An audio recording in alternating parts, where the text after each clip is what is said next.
Welcome. I'm here today with Michael Boyd, Pinnacle Mortgage Manager in the North Carolina and Virginia regions. Michael has more than 20 years of mortgage experience, so he really understands the home purchasing process.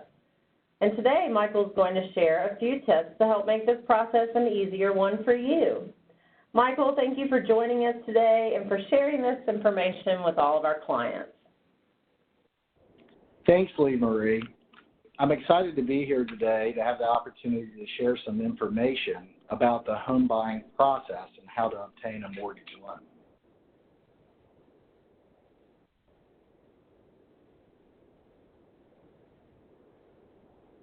There are 7 steps in the home buying process.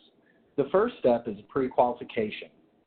Pre-qualification is very simply just a discussion with a mortgage professional to understand the different mortgage products that may fit your needs. Once you're pre-qualified for a home, the next step in the process is to find a home. Most clients choose to use a real estate professional to identify a home that may fit their needs. After you identify a home that you're interested in purchasing and choose a loan product, then we will send you a set of initial disclosures to ensure that you're aware of how your loan works. Once you receive those initial loan disclosures, we will also ask you to provide some personal and financial information to ensure that you're qualified for that home loan product. This part of the process is called processing. Processing is simply the act of collecting all the documentation required to submit your loan for underwriting. Once we receive your loan documentation, the processor will compile all that information and forward it to an underwriter. The underwriter reviews the information provided to ensure that we have met the requirements of the loan program that you have applied for. Once the underwriter reviews that information, they will issue an approval. Oftentimes that will be what's called a conditional approval, where the loan underwriter has reviewed the documentation and identified a small number of additional items that may be needed to complete the loan process. We will send that request of additional information out to you. Once you receive that information and return it to us, we will resubmit your loan to the underwriter, and at which time the underwriter will issue a final approval. Once we have a final loan approval, you will move to the loan closing. And this is where the dream of home ownership really occurs. This is where you execute the final loan documentation and take ownership of the home.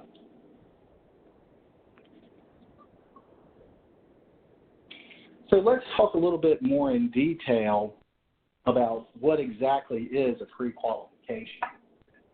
As I had indicated, most clients use real estate professionals to help identify a home that they would like to purchase.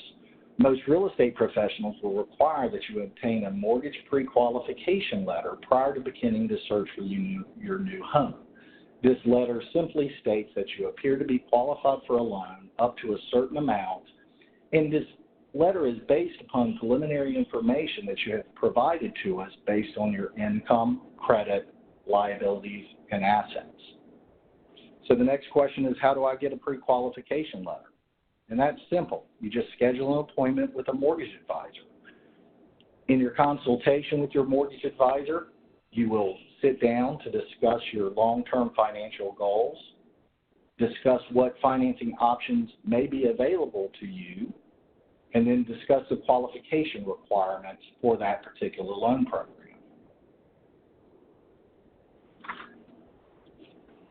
Let's talk a little bit about the different components of a mortgage loan payment. Principal is simply the outstanding balance of the loan or the amount of the loan. Interest is the percentage rate that is applied to the outstanding principal balance of the loan for use of that money. Most mortgage loans are amortizing loans, meaning that you make a payment of principal and interest each month over a defined period of time. At the end of that defined period of time, the loan is satisfied and you own the home without any liens. Other components of your mortgage loan payment are taxes. These are generally required by the local community to be paid on all real estate. Your homeowner's insurance is required to protect the collateral of the loan, in other words, to protect the home against a natural disaster. And then oftentimes some loan programs may require mortgage insurance. Most often, mortgage insurance is required on loan programs where the borrower makes an initial investment or down payment of less than 20%. The taxes, homeowners insurance, and mortgage insurance are commonly called escrows. Escrows are typically required to be collected as a part of your monthly payment if you invest less than a 20% down payment. The above, principal, interest, taxes, and insurance, is commonly known in the industry as PITI, or again, principal, interest, taxes, and insurance. One last important note as it relates to your mortgage loan payment: if you do have a loan that requires mortgage insurance does not protect the borrower. Mortgage insurance is designed to protect the lender in case the borrower defaults on the loan. So what does it take to qualify for a mortgage loan? There are basically 4 components in qualifying for a home loan.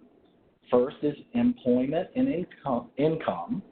Generally, we're looking to identify the stability and the likelihood of continuance of your employment and income in that qualification discussion. Next, we'll discuss your liabilities. And liabilities are just simply financial obligations that you currently have outstanding.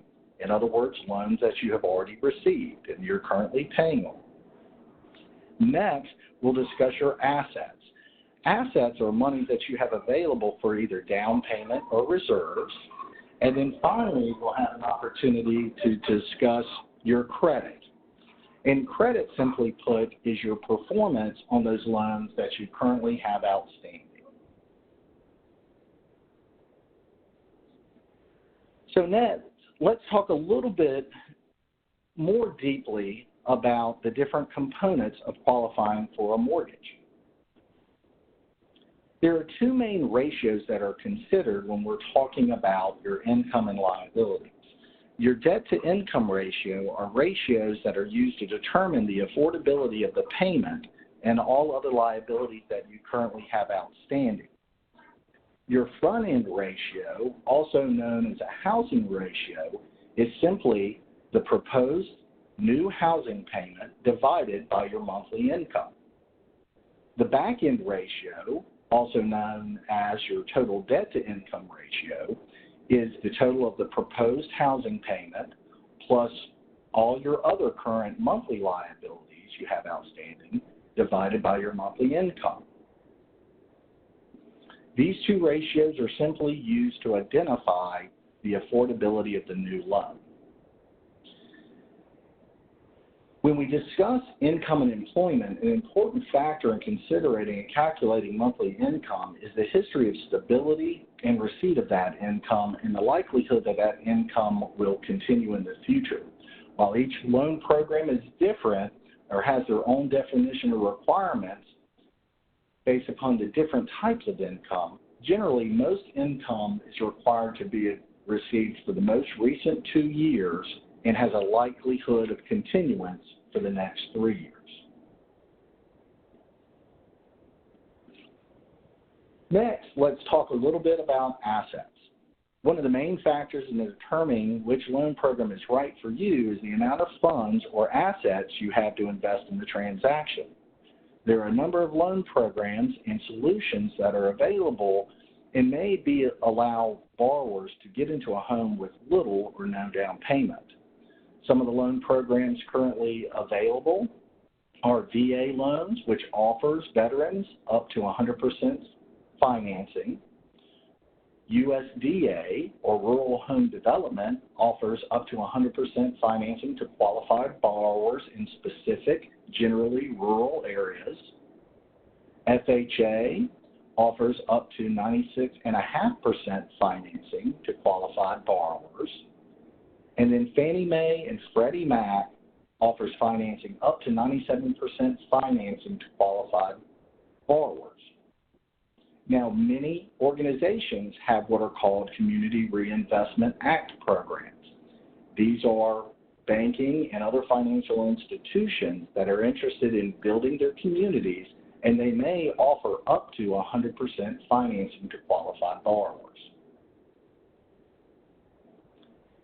In association with any of these loan programs mentioned above, down payment assistance programs are offered by many states and local government organizations that can be used in conjunction with these loan programs.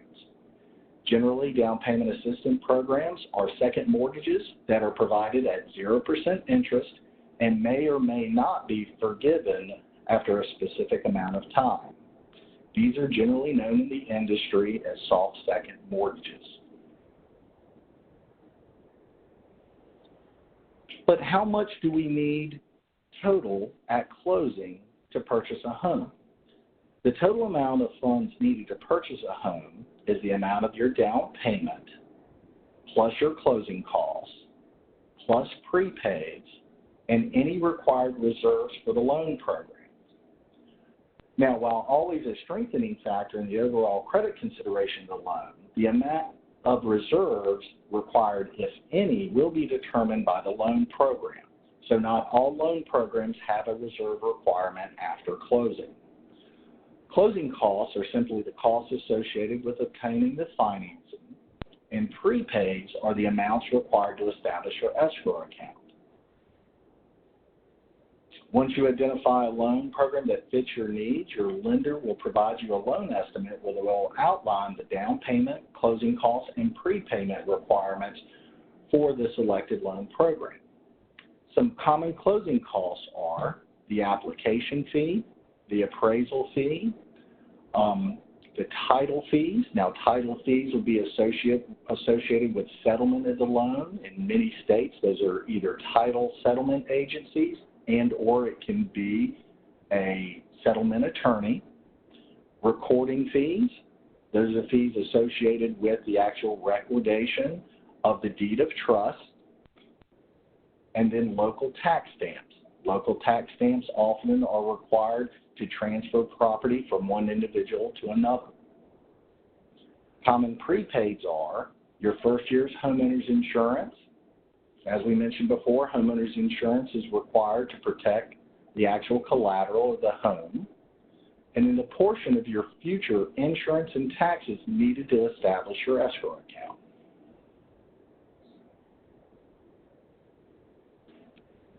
Now, let's talk a little bit about understanding your credit score.